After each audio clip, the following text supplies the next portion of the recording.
Gusto kong unang makapagtanong,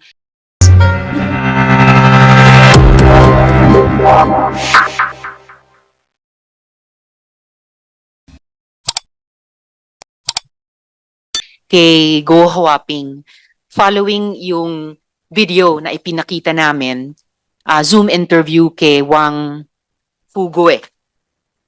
Wang Fugue. So, Ms. Go, ang sabi mo, hindi mo kilala yung binabanggit na si Shi Zhejiang. We independently vetted that report of Al Jazeera at nalaman namin na yung si Shi na yan, Shi Zhejiang, has had quite a presence here. Supposedly, nag-aambag pa ng pera sa mga prestigyosong universidad dito sa bansa. So, ipa-flash po namin yung mga photos niya. So, yan po siya. Sa photo na yan, siya po yung nasa kanan nung framed document. Hindi mo pa din siya nakikilala kasi kilala siya sa community.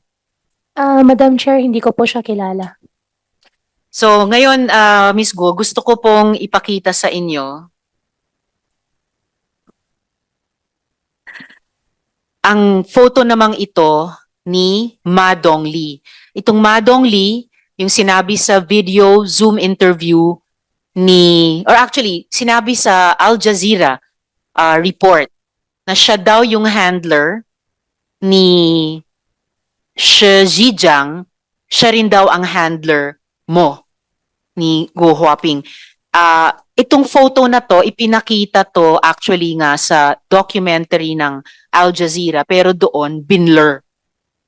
Kilala mo ba siya, itong si Dongli? Siya yung naka-blue sa kaliwa ng either Cambodian or Myanmar monk. Madam Chair, hindi ko po siya kilala. So, siya ba yung handler mo? Wala po akong handler. Hindi po ako spy. Hindi ko po siya kilala, Madam Chair. Meron bang ibang lumapit sa iyo para rekrutin ka para magtrabaho sa gobyerno ng ibang bansa? Madam Chair, never po. Wala po. Ms. Go, anong alam mo sa yung terminong United Front? Madam Chair, hindi ko po alam yun. Pero yung ama nyo, si Jian Zhongguo, di ba honorary member siya ng Philippine Chow Tai Organization? Tama ba? Madam Chair, yung Chow Tai Organization po, yan po yung pangalan po ng barangay po nila. Pangalan ng barangay nila saan? Opo, sa China po. Saan sa China? Fujian, China. Yung Chow Tai po, yan po yung mismong barangay po. Okay. Pero meron ding organisasyon na Philippine Chow Tai Organization, di ba? Yung Philippine Chow Tai Organization po, ang ibig sabihin po noon, Madam Chair, lahat po ng galing po dun sa barangay na yon ay nagkaroon po sila ng organization po na parang pinaka pangsama-sama po nila dito, association po nila dito sa atin po. So, merong ganitong klasing association dito sa Pilipinas, Philippine Chow Tai Organization. Tama? Opo, Madam Chair, yung Chow Tai po, yan po yung pangalan po mismo ng barangay po nila. At di ba honorary member si ama mo, si Jian Zhongguo, honorary member nitong Philippine Chow Tai Organization? Madam Chair, doon sa position po, hindi po ako sure, pero doon sa Chow Tai Association po, meron po talaga dito sa Pilipinas. At miyembro yung ama nyo dahil taga Chow Tai siya. Opo, basta pagkataga doon po sa barangay po na yun. So members siya, si ama mo? Tingin ko po member po siya. Member siya. Sa pagkaalam namin, honorary member. At tama ba na itong Philippine Chow Tai Organization ay kinikilala bilang isang United Front Organization? Madam Chair, hindi ko po alam. Alright. Tanong naman po para sa DFA. Sino pong nandirito para sa DFA? Yes, sir.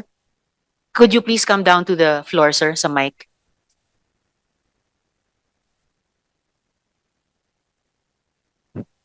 Madam Chair, Yes, just a related SP Pro question. Tempore. Madam Alice, spiya ka ba talaga? Sen, hindi po ako spy. Hindi po ako spiya po. Bakit nasabi ni Xi Jinping yan yung yung nirecord yun sa Al Jazeera. Sen, kaya hihingi din po ako ng tulong po sa inyo. Tulungan niyo po ako mag-imbestiga, hindi po ako spy. At para naman po, hindi po ako magmukhang kawawa Sa talaga. dami ng tao na pwede niya banggitin, ikaw pa binanggit niya. Tingin ko po, baka gusto lang din po niya ng media mileage ko po ngayon kasi sobrang taas po ng media mileage ko po ngayon. Possible po. Ibig mo sabihin, ginamit ka lang nitong si She Zijiang? Para sa akin po kasi hindi ko po siya kilala. Kung walang apoy, walang sunog. Kaya nga, inulit ko, bakit sa dami-dami ng tao, ikaw ang pinili niya na sabihin ikaw ay isang spiya? Sen, tingin ko po, dalawa lang po yan. Para sa akin po, kailangan po niya siguro ng media mileage po ngayon. Baka meron po siya ibang motibo po. Pero ako po, hindi po ako spy at hindi ko po siya kilala. Sa tingin mo, ano motibo niya para banggitin ang pangalan mo na isa kang spiya? Sen, maganda rin po yung narinig ko po kanina kay Madam Chair na through our government agency po, sana po ma-invite po natin siya kahit through Zoom meeting lang din po para malaman din po natin kasi hindi po ako spy at hindi ko po talaga siya kilala. Madam Chair, I will just reserve my line of questioning later.